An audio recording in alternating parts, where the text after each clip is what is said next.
Hi everyone. Wish you a very good evening and a very warm welcome to the Dilip Piramal Art Gallery. It is our utmost privilege and joy to be hosting this wonderful memorial exhibition by Dayanita Singh. The Ustad Museum, which surrounds us, is an expansive, immersive archive that spans 4 decades. A dedication, a student's tribute, and a stunning record of a time in the country's musical history. It is so many things and more, which Finding Form, our talk this evening, hopes to explore. Thank you, Teja, for that warm introduction, and it's an absolute pleasure to be here. This came together very quickly. I was in Kochi when Dayanita messaged me to say we have to carry on our ongoing conversation, not only between us, but also that involves Zakir and the work you've done with and about and alongside Zakir. So it's a real pleasure, and also to be doing it at the NCPA, which for me holds a special place. It's where I came to hear Indian classical music, saw Zakir perform numerous times. So it feels like the right place to have this conversation, and also to be sitting here and to have him looking at us from every angle and perspective. He is in the room with us. He is present.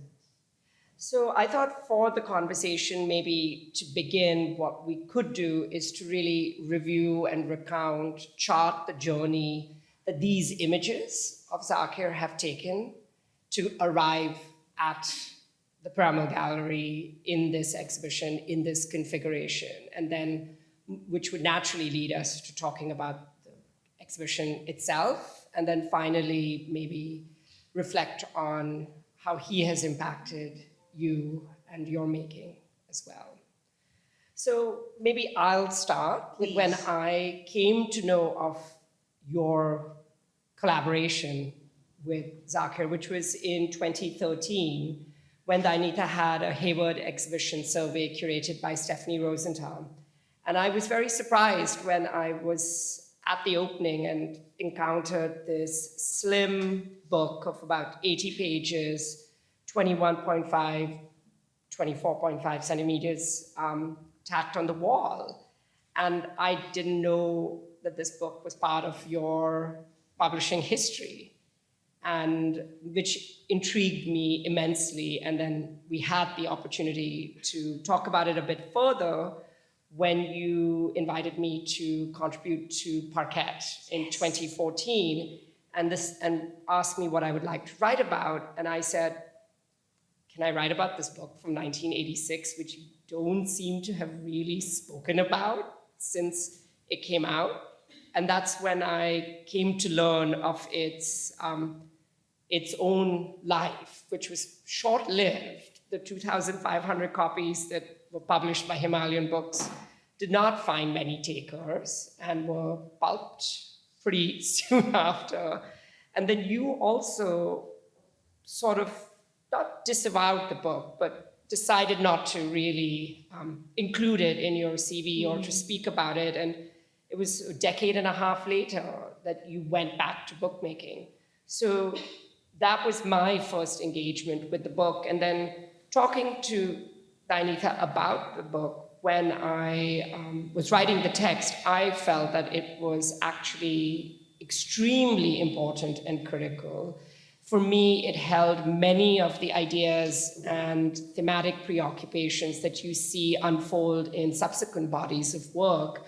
As I've said, it for me is a cross of a family album and a diary.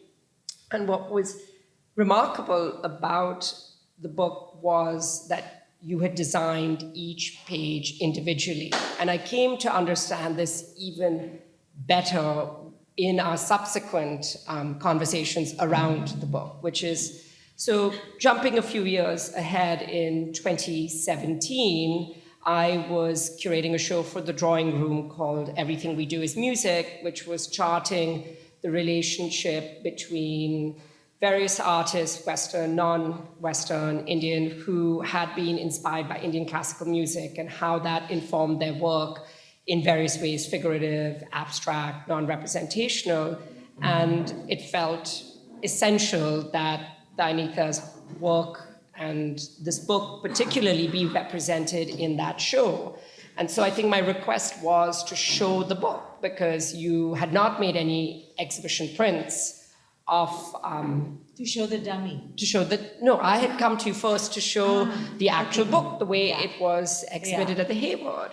And then you said, but let me rummage around and see if I can find the maquette, and which your mother had saved, as she is an archivist. Absolutely. And so on the 31st of January, 2017, I came to the studio and we went through the maquette, and it was remarkable to see the making of the book, the physical making of it, the cut, the paste, the glue stains, your notes, your process notes, because you had also found your diary in which there were all your process notes about assembling the book, and which gave such clear insight as to how you were thinking about the book being something that undercut the idea of the grid, something that was fundamental to everything that was being taught to you at NID when you were there. And you were cropping and enlarging and isolating in elements with abandon, and that's where it really struck me that each page was an individually designed page. And it was about movement, and it was about this kind of incredible rhythm that you had. And drawing out further, that what you really get a glimpse in is into Zakir off stage. There are very, very few images of him actually performing. There's only, I think, 2 images in the actual book. And then you realize, then the more time I spent with the maquette was that there were 3 pages that were not included in the original, in what then you started to call the student edition. Right. Because after we exhibited the maquette at the drawing room, you carried on a conversation with Gerhard Steidl, and maybe you can now speak to that next journey of the Zakir images. Well, I'm so happy you're here, Shanay, and that the first conversation in Ustad Museum is with you, because what Shanay conveniently left out was the fact that he hand-carried this maquette to London, because, you know, I don't know for what reason, there was no question of FedExing it. The safest seemed to go in Shanay's arms, and that's what he did. And it's an object like that. So he carried it and carried it back. And I was so impressed. And so somewhere, the value of that maquette, because that just came up in conversation with Shanay, you know. So if we hadn't had that conversation, I don't think I would have searched for anything. And so that when I went to Gerhard Steidl 2 years later to say, could we reprint the 1986 book, which my colleagues, as you know, were all male at the time, took great pride in telling me how it did not even sell on the footpath for 10 rupees. Because in those days, Zakir was not such a star, and you didn't make a book about one person. And the sort of dirty side of it is that people said, why are you making a book on a Tabalchi? At least if you had to, you should have made on Ravi Shankar, you know? So there was that hierarchy. And then there were the people saying, like, why should we buy a book about one musician? And the colleagues were quite delighted that it didn't sell even on the footpath. And at some point, it must have got pulped. And now you can't buy it for love or money.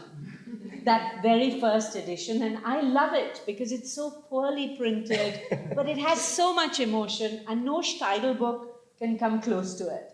And I think Steidl is very clever. He knew that.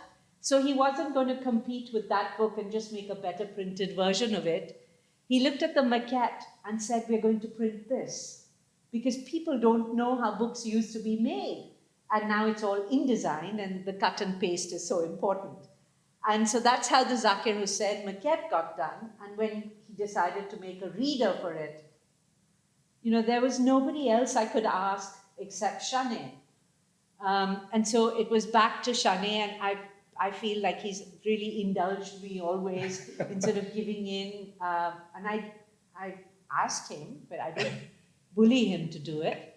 And then we did the book on book building, which was sort of from Zakir Hussain to the Zakir Hussain maquette.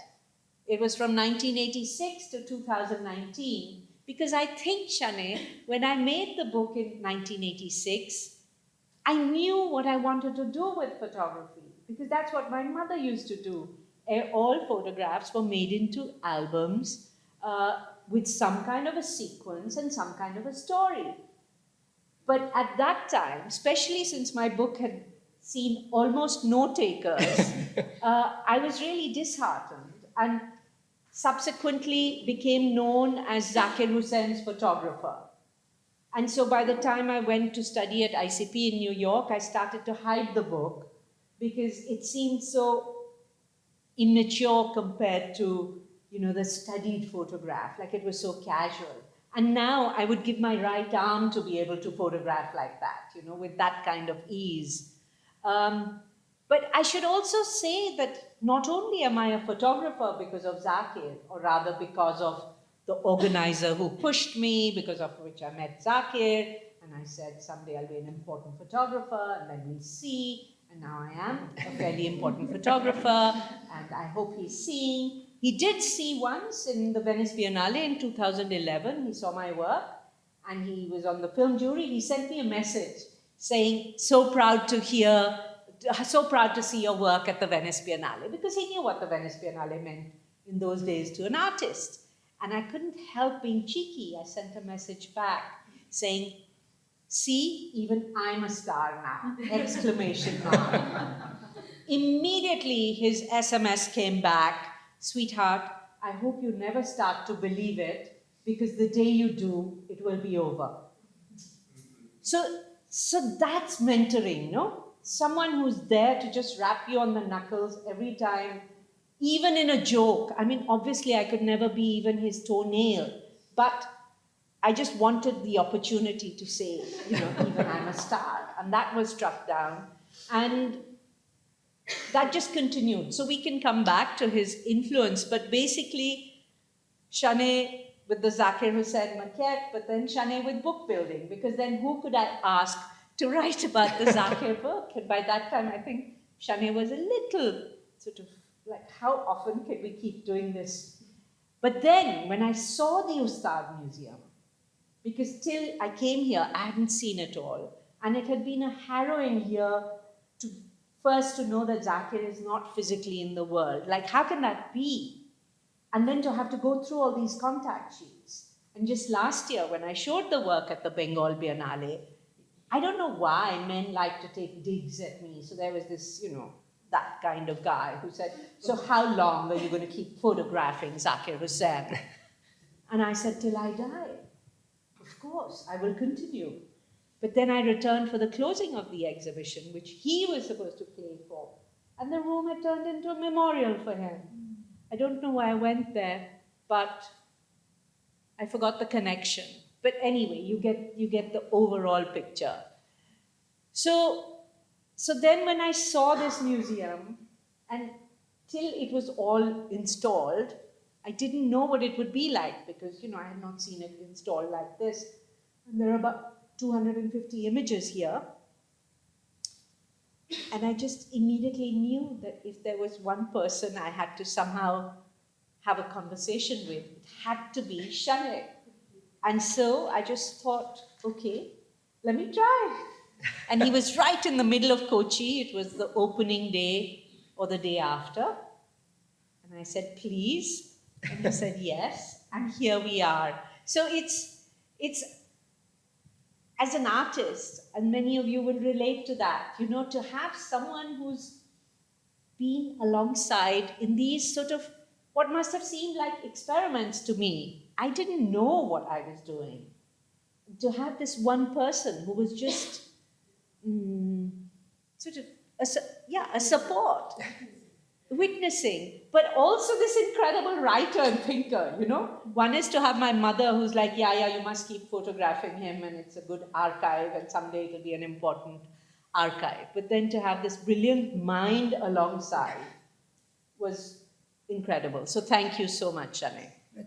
Equally, you've been so encouraging. I mean, when I reached out to you almost 20 years ago as a student to just pick your brain about a project I was working on. Oh, right. You were so generous with your time, and that kind of gave Thank me the God. confidence to continue approaching you. And then we found something within, the incredible, body of work that you've put together, and something that has set a foundation. And I think when you asked me to write the text for the maquette, the title of which is Finding Form, I felt that the first book really was that. It Yes. was, as you were saying, finding form and finding the grammar, the visual iconography that would be your practice. And I think something that is quite critical to say is that you came to that book and to photographing Zakir not in the context of a photo school or in a fine Right. arts program. It was in a book design class. So Right. the interdisciplinary, cross-disciplinary nature of that pedagogical environment really informed who you are and has kind of now brought us to where we are in this moment, which is seeing these images freed from the wall, some on the wall, some not, but seeing them in all these different modes and these different registers. And that's a nice segue into maybe talking about the exhibition in itself, because what we've kind of very quickly charted out is a set of images that were taken on an assignment that became a book that was forgotten, a book then that returned in the form of a maquette, and then the maquette not necessarily as, the rough cut to the final director's cut, but then as its own entity really Yes. coming back into the world. Then we have to not forget the Museum of Chance, where Zakir does put in an appearance. Yes. And then there is the Museum of Tanpura, which you showed at the Bengal Biennial, where you had no knowledge of what was to come, but he was present as part of a galaxy of other Indian classical musicians. Yeah. And then now we're at the Ustad Museum. So these images have migrated across different bodies of work, but also in different registers. They've been in books, they've been reproduced as posters on the cover of an LP. Who knew you did, LP design? And then they've been in newspapers, magazines, then as prints, as part of your various photo architectures. And so the kind of journey that the images have gone on, I think, is very protein to something that's very important to you, which is the freedom of the photographic image. And the most amazing thing I found when I came into the exhibition was the images that I remember encountering on your Instagram. On September 2023, and you posted these images at the Shakti concert, Yes. where you had made a little accordion book to celebrate Abaji when you were with Zakir, yeah. and they were opening it up, and you kind of put a video of that up on your Instagram, and then there was a subsequent post where Zakir was showing you the back of his Yes. iPhone cover with the image from the Zakir Yeah. Hussain 1986 book, which is there in one Yeah. of the panels, and they have now migrated into this. And for me, that is what I feel is so remarkable about these images, that they keep moving and shifting registers and how you understand them and see them. And that's something that you've dedicated much of your career to. Yes, I think that's what I love about photography, and that's why I so object to being called a photographer, because I think photography is vast and each image has so many lives. I mean, if I just put this image there, it changes your reading of it. That's why I make these structures, so I can demonstrate how quickly the meaning of images changes, and the sequence has all to do with it. But I think here what became important for me was to also to look at the archive, and I feel so silly actually, because I often talk to those we've interacted over photography. I always say, learn to listen to your images and what they want to be. And then I heard about the Tina Campt book and listening to images, and I thought, I have to stop saying that, because I'm not at all talking in the Tina Campt way. And then when I was researching Zakir's interviews, I mean, that's what he says. It's not about playing, it's about listening. And you have to listen to your instrument, and you have to listen to the spirit of the instrument. And it's like what he says, Kishan Maharaj used to say, that Khan Sahab, aap kya bajaoge aaj stage pe? And Khan Sahab said, not Khan Sahab, Panditji said, dekhte hain tabla kya bolta hai. And this has been my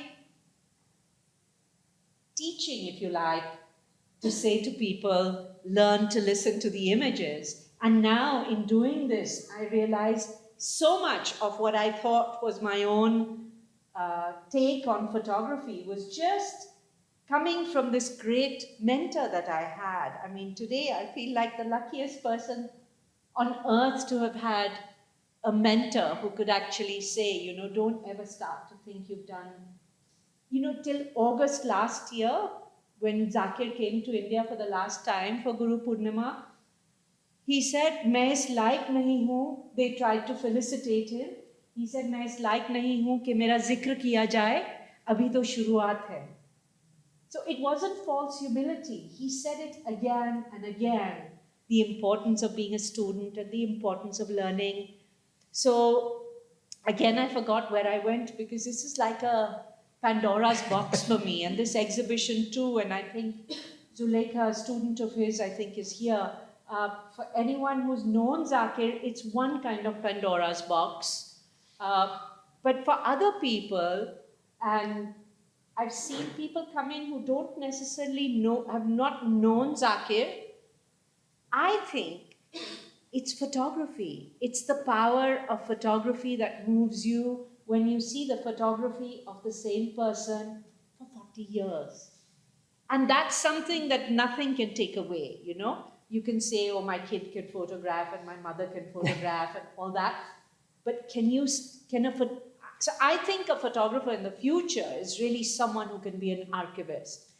It doesn't matter in this room whether you like the photos or not.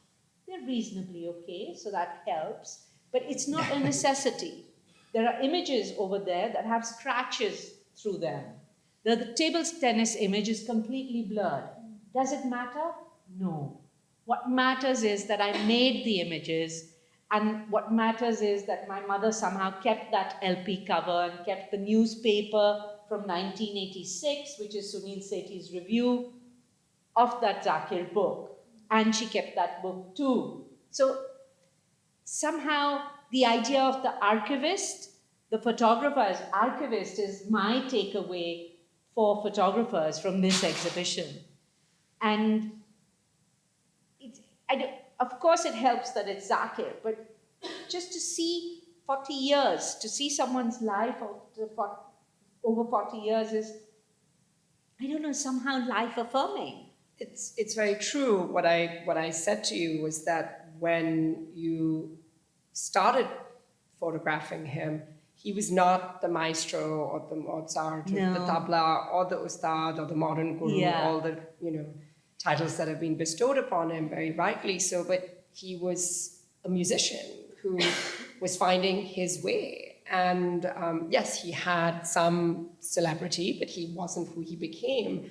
And to have, as you said, that life to see that unfold over here, but also to not see it chronologically or in a linear fashion, which is what these photo architectures, these typologies that you've evolved, the museum structures, but also the panels, your contact sheets, which you debuted in 2021 at your show in Gropius Bao, Dancing with My Camera, is that the images exist in relation to one another. It's not about the single image, as you're saying, and that in a way goes back to the tenets of Indian classical music, where there is a fixed structure, but within that, the note is left to the discretion of the performer, and you can extend it, you can hold back, you can be excessive with it. But you can't bring in other notes. And similarly with your structures, you create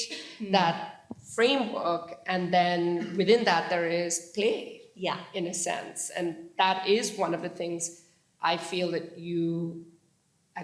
and you've said that also, that from your time as observing, you imbibe through osmosis that was one of the tenets of Indian classical music that you saw. Because what you really see here is the musician in preparation for concert, always, as he says in one of the handwritten notes, that he was essentially always in preparation for a concert, even not when he was performing. And that's what you see here. You see the musician traveling to the next destination, the musician rehearsing, the musician resting, contemplating, bored, the way he kind of is always in anticipation of the next concert. I'm glad you said that, because he also groomed me as a photographer. So he said, no using a flash, no crossing the stage, and try not to be in front when I'm playing, because I find that very disturbing, the photographers that line up in front. So as a result, there's very few images that I have of Zakir on stage. But what that did was, it led me into the green room. And so this is the Green Room Museum, which emerged out of the work, out of the contact sheets. And this is the Simla House Museum, because that's where he lived with Ammaji and Abbaji, and that's where I lived when I came to Bombay. And this is the Bus Museum. But Zakir always, is Zulekha here or not? He taught us how to be, how to conduct ourselves in life. So there was a certain tehzeeb that got drummed into all of us. So you never argued with, in the true Guru Shishya style, I wasn't going to start arguing with Pandit V.G. Jog or Girja Devi. It was always about listening. And in fact, on the bus, Rashid Khan and me were the kids on the bus, which also meant that we couldn't sleep on the bus while all of them snored away, because we couldn't point our feet to anybody. So what do Rashid and me do? We take a tape recorder and we record all their snoring and try to, make some music out of that. So Zakir, not only did he sort of teach me how to be there and not be there, so never pictures on the slide, but I know when it's okay to take a picture and when it's not okay to take a picture. He never once told me, don't take a picture. He never once told me to take a picture. I never told him, do this or do that. It was just sort of like an unwritten code that he programmed into me. And I just knew and still know how to be around people to not become, not to take over the situation, to let things unravel. And that's also the beauty of photography, but I didn't learn that from any photographer or any school. I learned that from Zakir. And finally, I think he led me into the green room of life, because even now, I don't want to really photograph the main picture. I'm always interested in what's happening in the green room, even when it's a portrait of a person. And I think that takes me to a point that I'm keen to discuss, and we've spoken about it before, is this question of access. And you being granted access, and we spoke about it when you launched Let's See at Artisans in 2022, and those images are also from around the same time, and being granted that access in different spaces, going behind the stage to the green room, but also within a fairly hierarchical structured world of Indian classical music. What was it like to have that access? And also being a woman, which you've also spoken about how your work was received then also. I think, all the access was because I was with Zakir. Like when I went to photograph in Bombay with Saroj Khan, I got all this access to all the film sets, not because of who I was, or anything like that, but just because I was with Saroj Khan. So I got this access and acceptance. Everybody on that bus adored me. I was this 18, 19-year-old kid, polite because of how Zakir had groomed me. And I was just there with a camera, not taking pictures all the time because, you had to buy a 100-foot roll of film, cut it up into 36 exposures, spool it, which is why you see so many scratches. So film was scarce, and I just took pictures along the way. But they didn't think of me as a photographer. In those days, the idea that a woman could be a photographer was not there. But somehow, Zakir trained me in a way to photograph that made the other person feel respected and never anything else. So yes, the access was incredible. And now, of course, had I known all this would happen, I would have photographed much more. I would have done so many other things. But this is what I have. I mean, I have images that I could make another show of this size, but I think there's a limit to how much people would also be able to take in.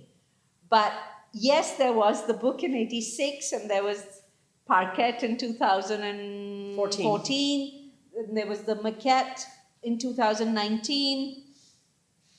And now I've made the Ustad Museum. But now I want to make another book. Now I want to make a book with all these images, because this is a major museum as by my standards. It's difficult to move around. I couldn't just bring it to your gallery and say, can I have it up for the day because it's Zakir's birthday? But I'd like to do that. So what do? I do what I know best. I'm going to make a book. I'm going to make 3 books, one for Simla House, one for the Green Room, and one for the bus. And those will be exhibitions. But you've always said that the book leads, and then what we see in the exhibition space is actually the catalog of the book. And that's what I was trying to think through when I was here, was, so is this, it was 1986, is this the 1986 book just exploded or not, or and for me, it's fascinating to see how some of those images were organized then, and they've maybe been just about put back here in the same way, in the same sequences, but then they've been put amongst all these other museums that you've spoken about, and these hidden museums. And so maybe we can talk a little bit more about, you've just pulled out the 3, but then there's the Vikuji Museum, and there's the Shivji Museum. Yeah, because museums are always museums because they give birth to other museums. So when I was making the Green Room Museum, I realized I had a Vikuji Museum because Zakir was always pulling Vikuji's cheeks in a certain way. Or there's 40 years of Shivji and Zakir's friendship, which, as we know from the images of Shivji passing away, was very profound. So when I urge you all, if you have the time, to come back in the morning when nobody's here and to spend some time alone, because I found it very moving to be alone in this space with these images and the soundtrack playing. And I thought, and I think I told Tejal, that for the first time, I have an exhibition that defies the book. And there's no way that this can translate into the book. Because it's just so three-dimensional, and it's about, depending on where you stand, you read the there's no chronology. You read it differently. From here, I'm reading it differently from that corner. And that's what I wanted for photography. But now, I can't recreate this in a book. This is pure exhibition. There is no book version of it. But I want this work to travel. By the way, somebody from Kyoto met me today, and they would like you very much to try and curate an exhibition of Zakir since he got the Kyoto prize, and they want me to do something at the Kyoto festival. And then I said I was talking to you, and they said, can they meet you tomorrow, day after? And I thought, that's what I need. I need a book version so that, it takes a whole truck to ship this, from an AC truck. Yeah. And you can imagine everything else that's involved in shipping something like this. So we go back to the book, and they're hoping you'll curate something in Kyoto. So we can take this to Japan. We can pack it in and take it to Japan. But no, it's the relationship between the book and then the images themselves, because even rereading some of what I've written, it was like these images will always exist in a book and never be exhibition prints. Right. And now the lived circumstances with Zakir no longer being here with us has prompted the birth of this museum. Yes. And how was it making this edit? Oh, I mean, it was painful beyond, because you're looking at contact sheets. So the problem with contact sheets is the chronology. So it's like a diary of all the times I've traveled with Zakir and spent with him. So it was very difficult, and I didn't think I could get through it, because it's just a year. And most of us are saying we didn't get any closure because we never saw his body, and we're still sort of grappling with, is he really not going to show up? Like, even when I was installing, I thought, he has to come with tablas in hand, and he'll say, oh, ye train miss ho gayi thi, phir maine wahan se wo bus li, aur phir aise. And he would always finally show up. So he wasn't going to show up. But then I think what kept me going was, as someone said on Instagram, shishya ho to aisa. And it's true, I'm a really, really good student of Zakir. I'm just not a tabla player. I can't even play the tanpura. But when I went back to the Bengal Biennale, and there was a room full of people, and there were mogras everywhere, because by then he had passed. But we had announced that I would be making a talk earlier on. So I went into the room, and I was shaking, as I am a little bit now. And I looked at the crowd, and I just burst into tears. But in this time of TikTok, you can't even cry publicly, because that would become some joke video. So I turned around, and I really looked at Zakir, and I said, what do I do? Because the door was there, even running out would be making a statement. There was nowhere else that I could slip out of. And a voice said, Nixie, get on with it, which is what he would always say to me. And that's what I went back to when I was making these edits. It was like I just kept hearing that again and again, to get this done. And it's still not done. It's still growing. There are still images. I'm sending the studio to say, we need these prints. I want to take these out. I want to add. So by the time we go to Kyoto, it might be double the size. But that was one part of it. The other part was to not get stuck in any chronology or telling his life story, because I only have the images that I have. There are many other, there's a whole life there. I just have a section of it. So who am I to say, this is it? It's my edit of the images that I had. And then, as I do big tables with lots of images, hundreds of little prints, and then these groups started to emerge. Simla House, green room, Simla House, green room, bus. And I trust that process. So I thought, that's it. That's what it's going to be. And then I thought about it, and yeah, that was my life with Zakir. It was either traveling on the bus or endless meals and sleepovers at Simla House, because Ammaji and Abbaji adored me as well, or just being in the green room and indulged by all these great masters, because I was Zakir's student, but not quite, and then I was a photographer, but not quite, because I wasn't a man. And so that's what made the museum, and it just sort of appeared, and I feel Zakir's training led me through actually putting this up. It was very difficult. I had to really push myself again and again, but I would hear his voice, and that would push me, and so here it is. And it was wonderful at the preview when Tony, his wife, and Anissa and Isabella were here, and Tony spoke about when I had come to their house in San Anselmo. There are pictures here. I made montages of the girls, because so much happened in their lives also. They grew up, they got married.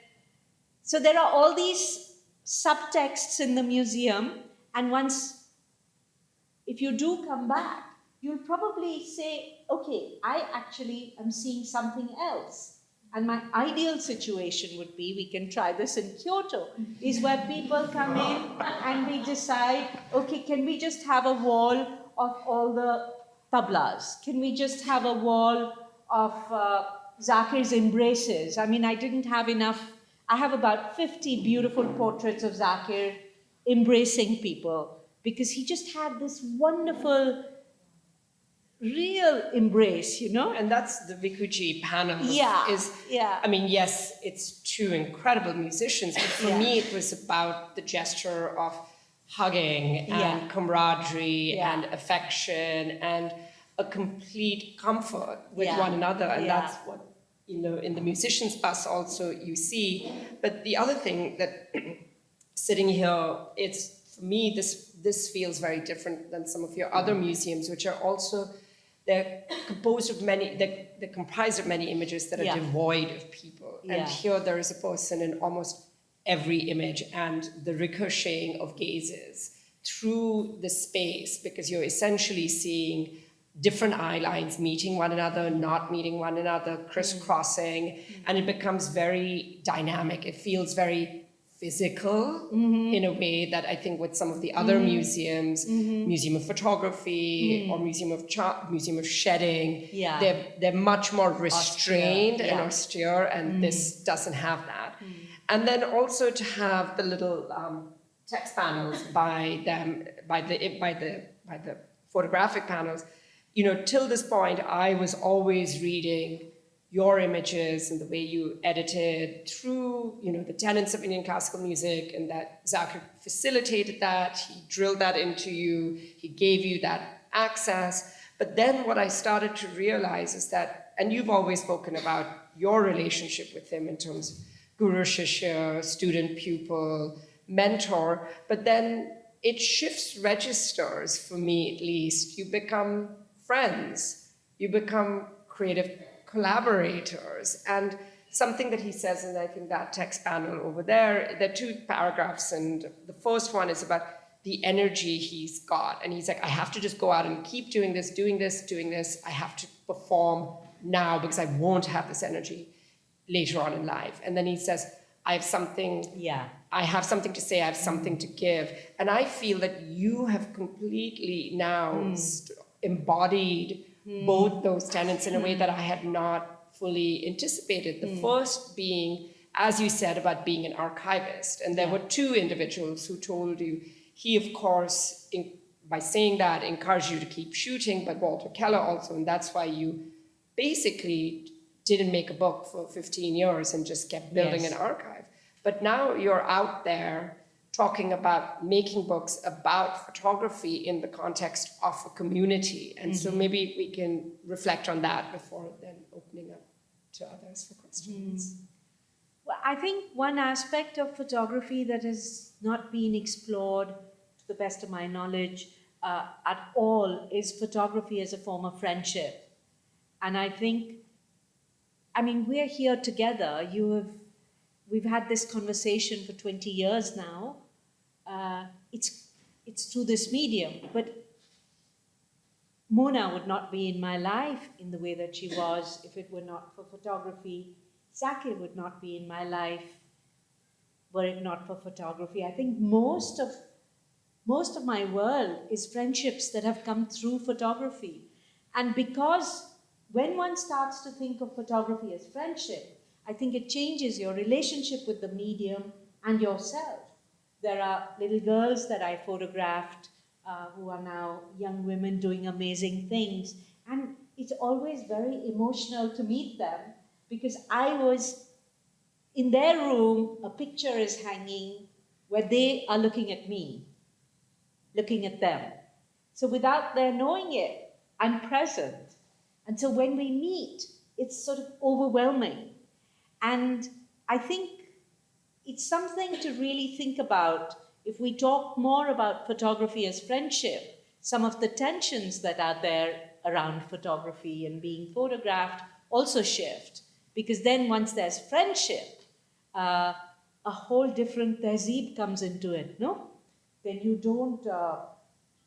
you just can't sort of command photographs out of people, as sometimes press people need to do. So one of the things that would be lovely to start thinking about, maybe for us again, of photography is friendship.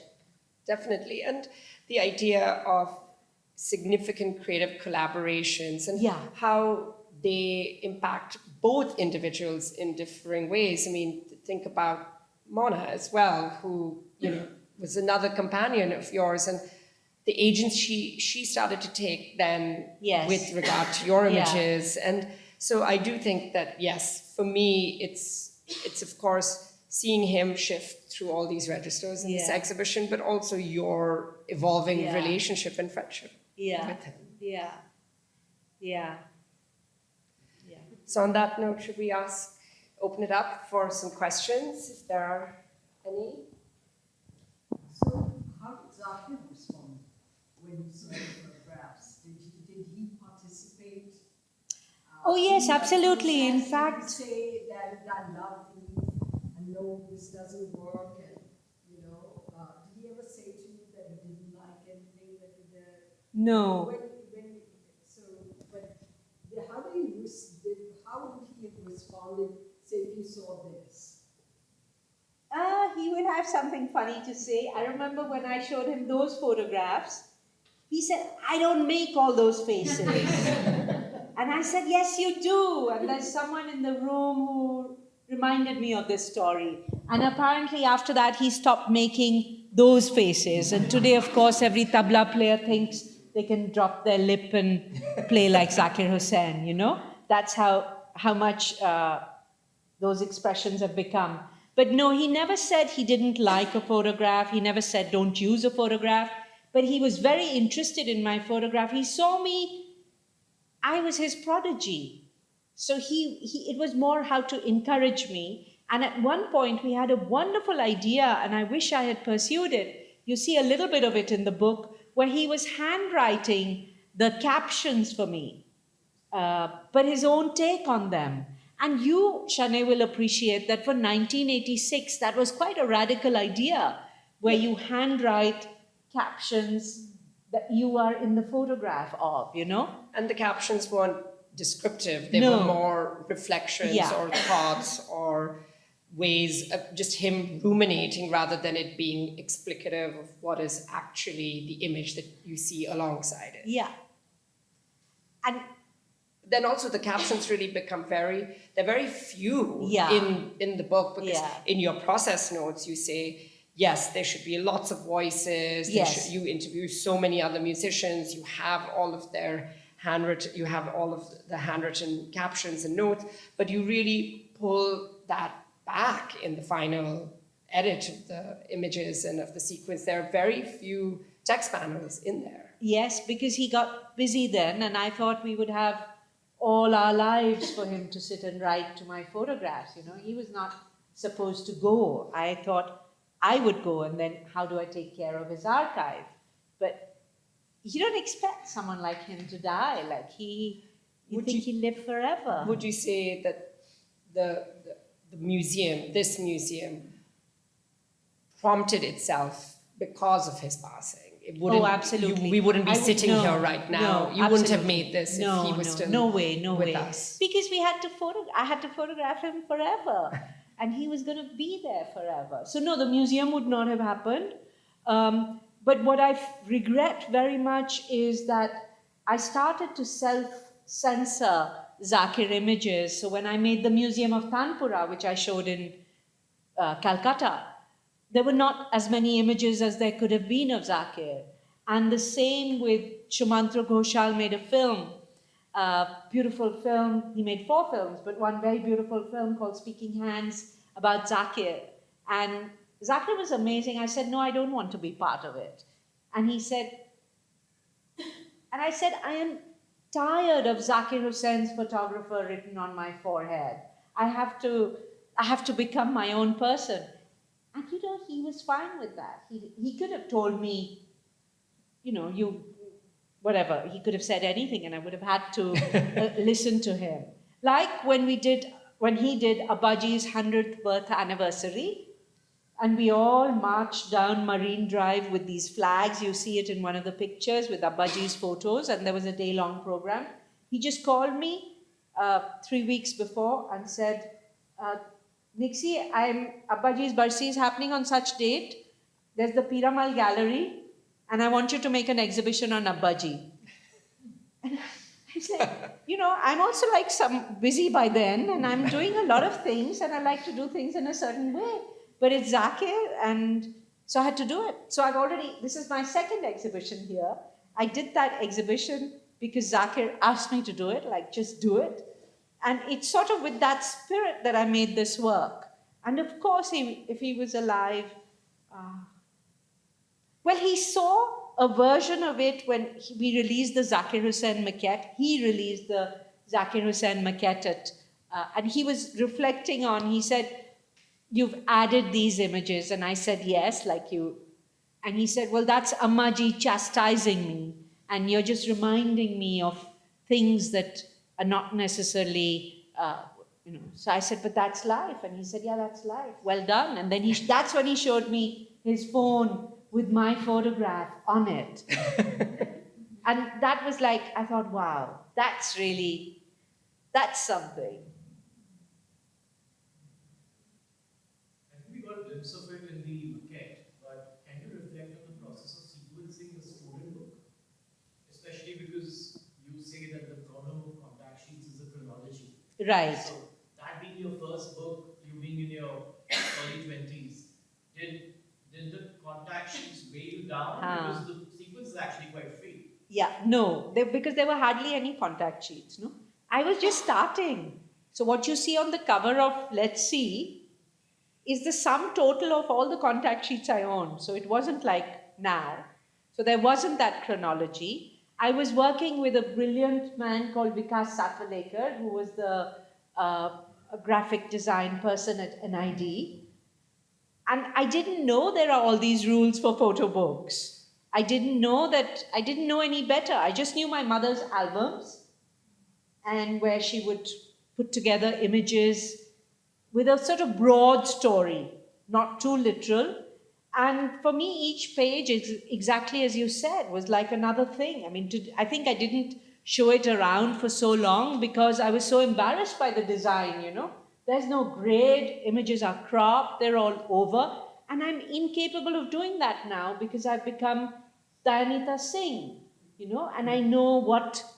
And you note the books that you had access to, the photo books. Yes. Which were very few, and they were very conventional books of photography of places of India. And Raghubir's books. And some of I forget the names Kate of them. Bresson's, yeah. But they were very specific, and they weren't about individuals, and you didn't have access to it. And I think that's why the point that you were building this ability to sequence outside of the framework of a fine arts program. Right. And so also not having access to other books to look at. Yeah, so freestyle. And again, I would love to be able to work like that now, but it's really hard because I see a grid even when I'm looking at you, I see the grid. It's just how my work has become, how my eye has become. And those photographs were not made to be photographs. They were just made like a little, to have a sniff of a situation. Just to remember a little something, like a caress. They were not photographs. I was not trying to be a photographer. Neither was I a photographer, neither was I seen as a photographer, neither was I treated as a photographer. But guess what I became? Which was your first photograph of Zakir? What instigated you to take that photograph? Like just him as a human being? The first photograph is actually here. It's here. It's this.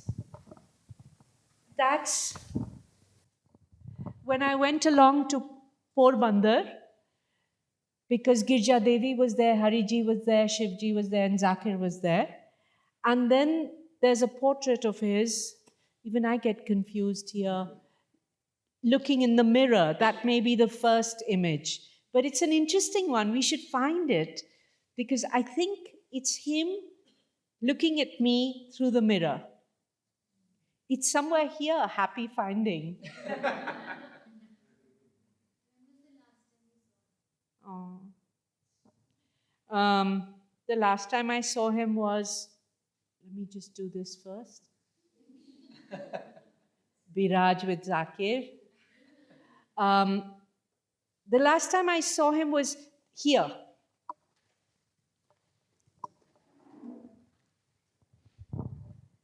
At the Shakti concert. But look who my mentor was. And I think that is what gave me the confidence. Because left to the boys, of course, all the time. All the time. All my colleagues were very fond of me. I mean, I was, at that time, a very sweet person. So there was nothing objectionable about me. And they were very, very, doting of me. But when it came to my photography, they said, "Ye kya Mona Mona ke piche lagi hui ho? Kitab banani hai to..." And one of them is the ones who told me that, "Ye kya Tabalchi pe kitab banai hai? Aapko to Ravi ji pe kitab banani chahiye thi." So they were always, I don't know why, but always wanting to pull me down. But it's the best thing that happened to me. The first best thing was the organizer who pushed me. And then I had to wait for Zakir and tell him someday I'm going to be a photographer. And then I became a photographer. But the other thing was the boys. Because they didn't take me seriously, some of them used to call me Sundari and say things like, "You're so beautiful, why don't you experience true creativity? Be a mother. Photography mein kya karogi?" This is like him talking. I'm not going to take names. So it was very disheartening. Very. It was very difficult. But I had Zakir, and I had all these musicians, and I had my wonderful mother, who said, "Tum bas tasveerein lete rehna. One day, I promise you, people will study your work for the flooring patterns. Matlab, just keep at it. There will be some historical interest in your work." So, mother on one side, Zakir on the other, and then appeared Mona. So, I had quite my own trio. But it was hard. But thanks to them not being interested in me, I was free to do my own thing. Because otherwise I so wanted to be one of the boys, drink rum and coke, wear those horrible, dirty photographers' vests. Well, now I've made my own vest. But they were so dismissive of my work that freed me. It freed me to do whatever I wanted with this medium.